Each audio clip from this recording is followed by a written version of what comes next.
Muito bem, estamos de volta aqui na nossa programação. E agora nós vamos bater um papo com uma pessoa que é muito marota aqui, ó. Que traz grandes novidades pra gente e que vocês vão conhecer o trabalho dessa pessoa. Estou aqui na linha com Midgerson Silva. Ele é um dos cofundadores da revista Século 25 e atualmente ele está lá no Canadá.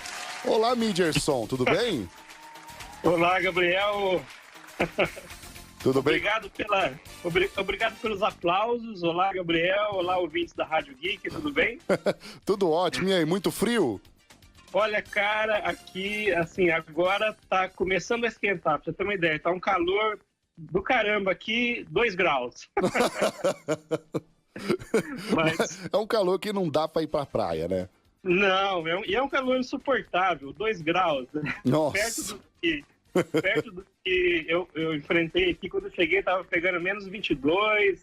Esse inverno chegou a menos 35. Puta merda. Mas vamos lá. Hoje nós vamos falar sobre as inovações do Canadá. Ele tem um ecossistema de inovações aí, né? E nada melhor do que alguém que trabalha com isso e que mora no Canadá para poder falar sobre isso. Eu não tenho condição nenhuma de falar. Então, Midgerson, vamos lá. Nós temos 3 núcleos de tecnologia no Canadá, é isso mesmo? Exatamente. Na verdade, aqui no Canadá a gente tem um sistema de inovação, né, um ecossistema de inovação bastante robusto e vivo, né? O Canadá ele tem assim, ocupado uma posição de excelência nos últimos anos aí, principalmente com uma certa perda de destaque dos Estados Unidos, né? Que depois da eleição do Trump, algumas coisas aconteceram e tal. E o Canadá vem investindo bastante em inovação, né? No ecossistema de inovação. Uhum. E hoje, o Canadá, ele é basicamente, o ecossistema de inovação do Canadá, ele funciona hoje com base em 3 grandes hubs, né? Que a gente pode chamar de núcleo, tal, mas são 3 grandes hubs, né? Que é o ecossistema de Toronto. Uhum. A gente tem o ecossistema de Waterloo, né, que é uma cidade que fica próxima aqui de Toronto, que é mais ou menos 100 e poucos quilômetros, né? E a gente tem Montreal, que é um outro hub de inovação muito forte dentro da província de Quebec, né? Então, hoje, a inovação está acontecendo basicamente nesses 3 grandes hubs no Canadá. Toronto, com a Universidade de Toronto, Waterloo, com a Universidade de Waterloo, e Montreal e Quebec, em torno da Universidade de Montreal e da McGill University. McGill University também é uma outra universidade muito importante em Quebec, né, lá em Montreal, muito tradicional, que tem assim, uma excelência de pesquisa. Então, a parte de inteligência artificial está sendo desenvolvida aqui a passos largos, né, e o governo ele está investindo bastante nesse segmento, né, para despontar o Canadá como um dos líderes aí na América do Norte em termos de inteligência artificial. Então, mas passar os Estados Unidos já não é muito difícil? Existe uma concorrência ou uma colaboração entre os 2 países? Na verdade, a gente vê como hoje tem uma corrida, né? Então, a gente tem 3 países, né, que estão correndo hoje com inteligência artificial, os Estados Unidos, que é muito forte, sempre foi muito forte, né? Em tudo, né? Em tudo. Em tudo, especialmente ali no Silicon Valley.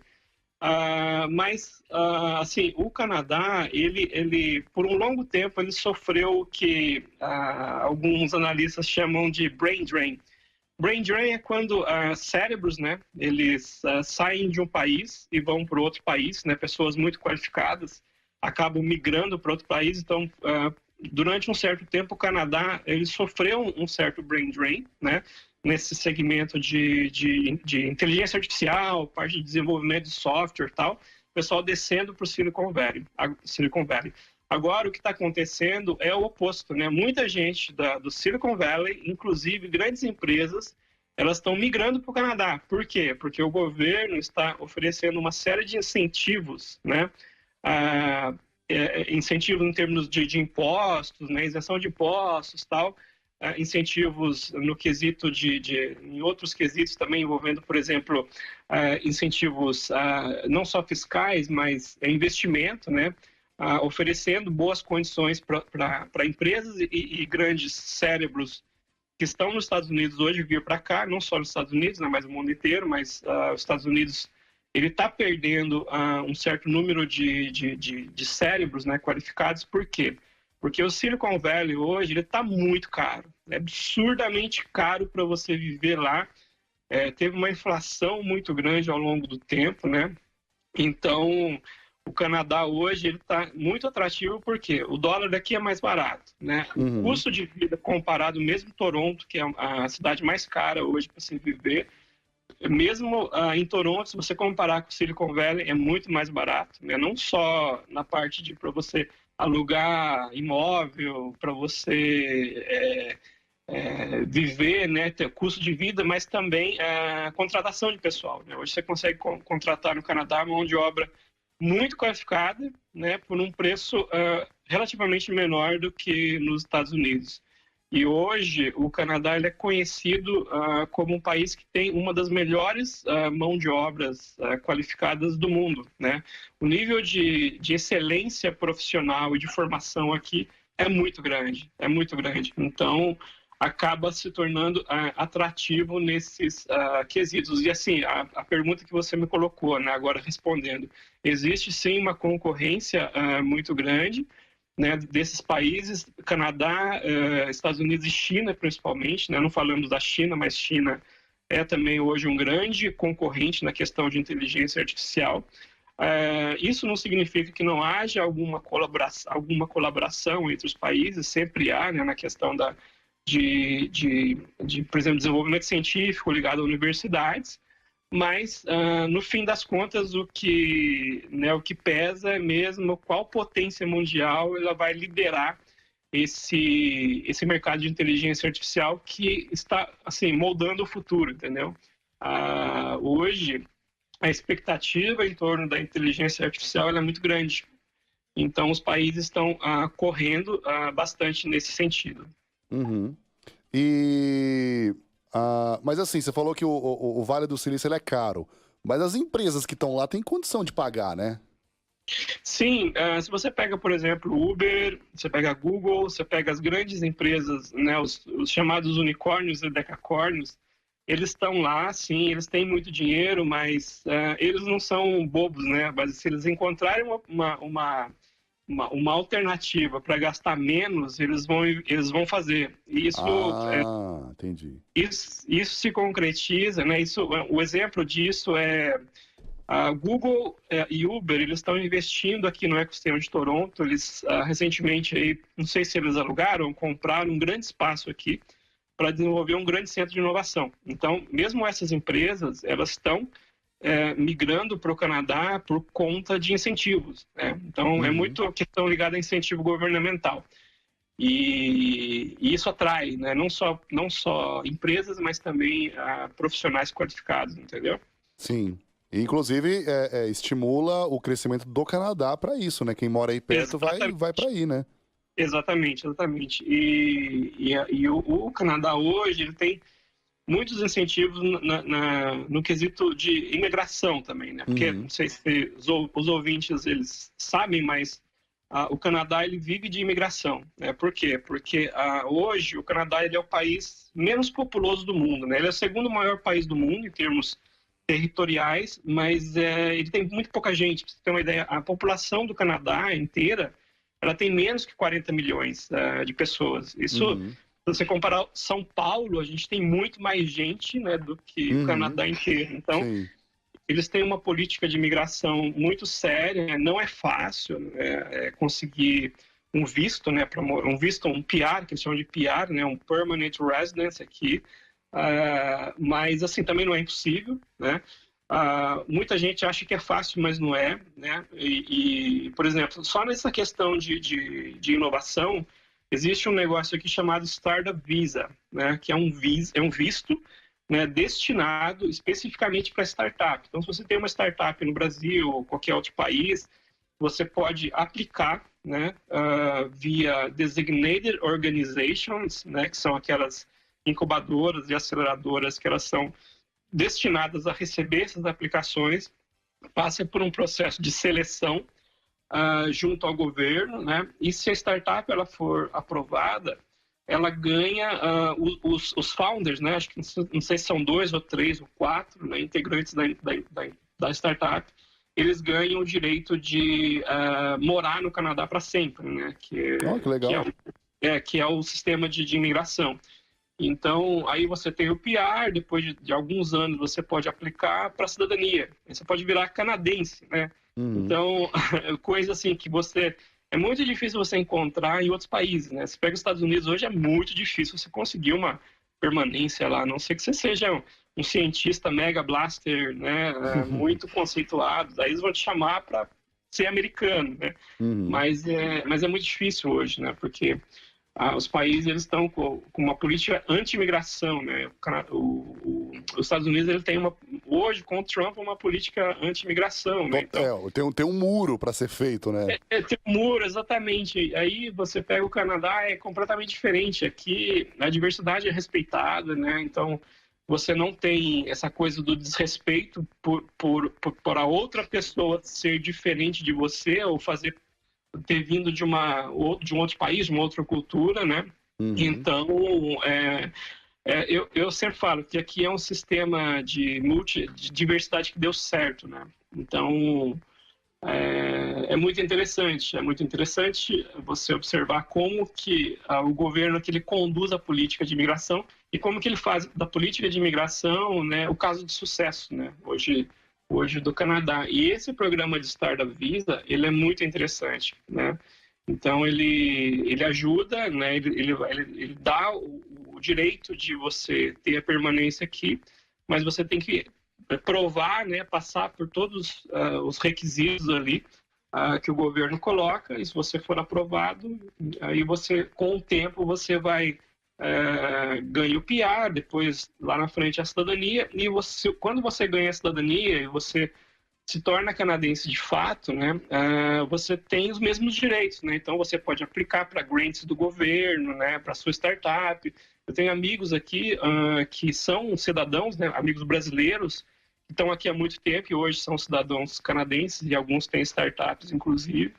E eles falam que é incrível, né? O quanto o governo acredita e aposta nas pessoas, nos cidadãos, né? E existe uma política, não é uma política, mas uma confiança muito grande entre o governo e os cidadãos. Aqui é muito difícil você encontrar uma fraude, né? É muito difícil você encontrar alguma coisa errada, né? Um jeitinho tal para faturar.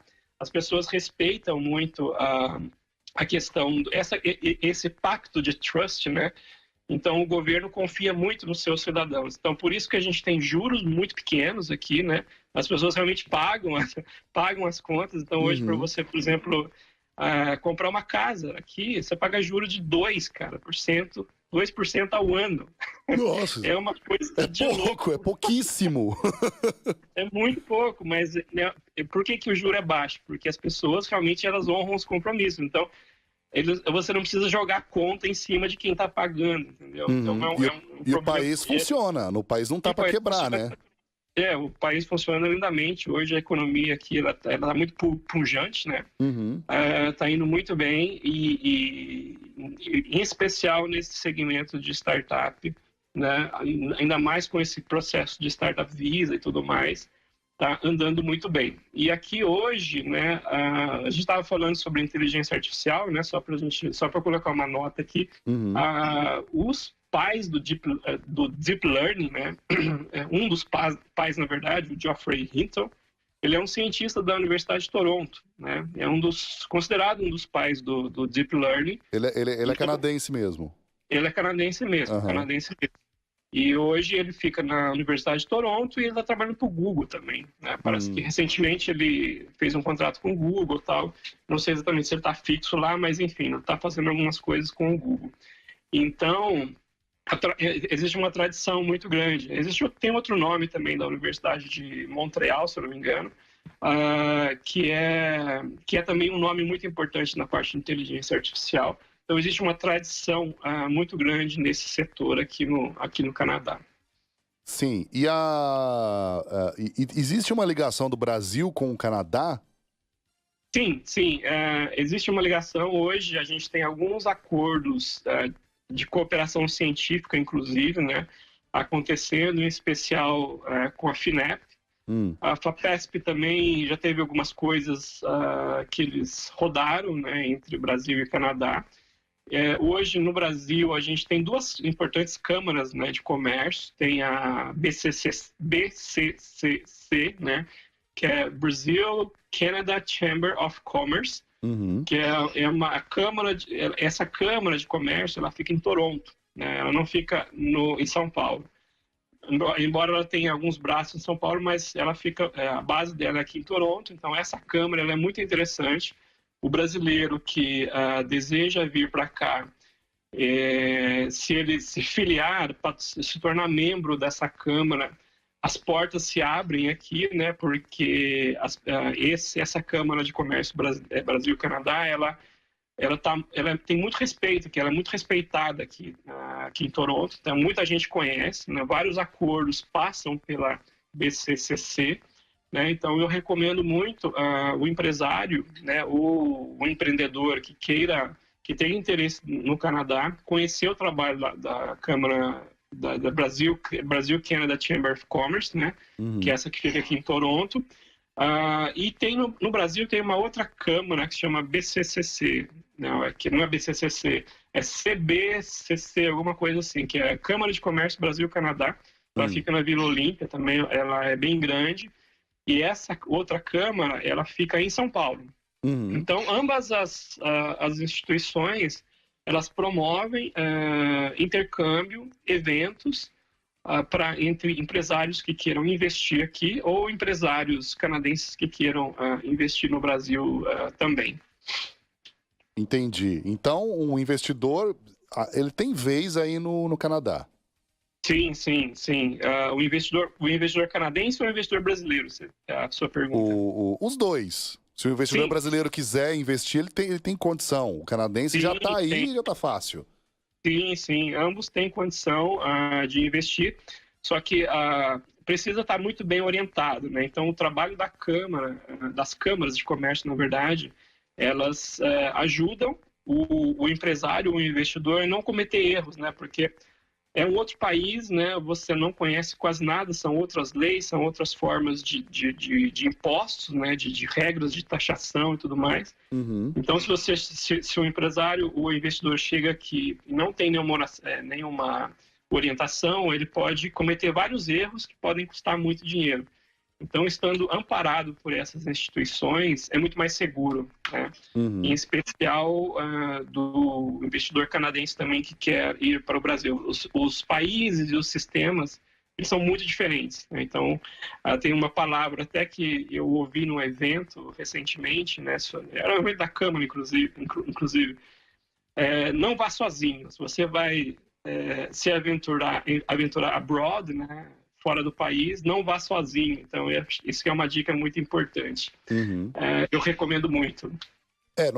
Não é recomendado por vários motivos. Por segurança financeira, segurança física, segurança comportamental, segurança cultural, tudo, né? É sempre bom a gente ter alguém ali com a gente ali para meio que dar um suporte ali, né? Sim, com certeza, com certeza. É muito valioso, não é caro para você se filiar a essas câmaras de comércio, mas é um dinheiro que é muito bem investido. Muito bem, já demos a introdução, mais algum detalhe que pode passar agora?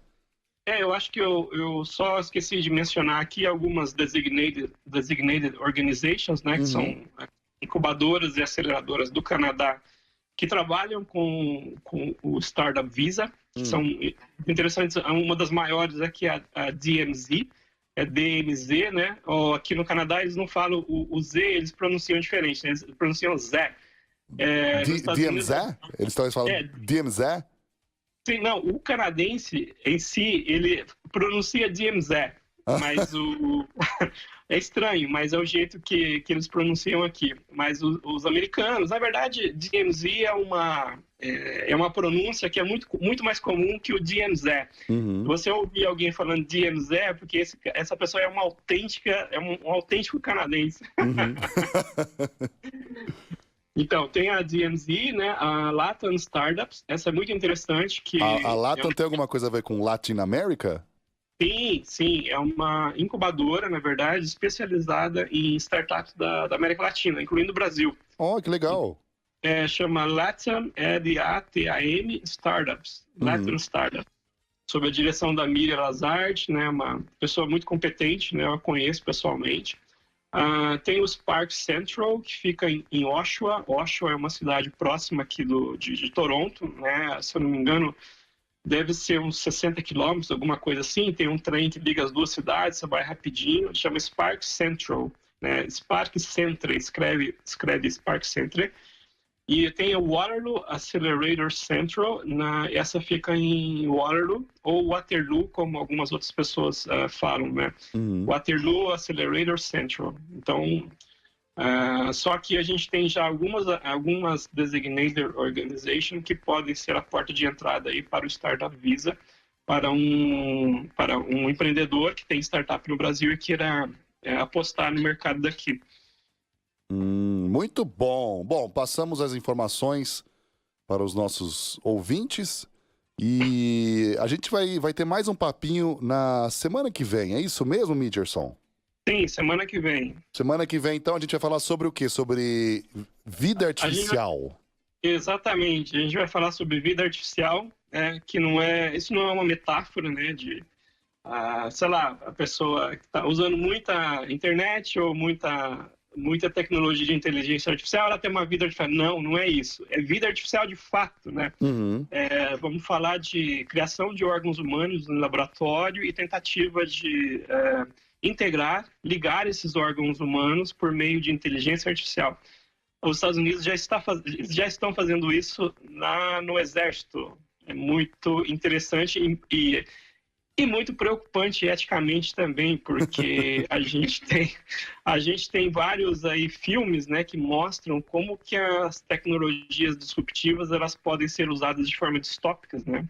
Então tem a Westworld, a série da HBO, né, tem Blade Runner, todos esses filmes e séries, né, eles caminham aí no sentido de criação de vida artificial.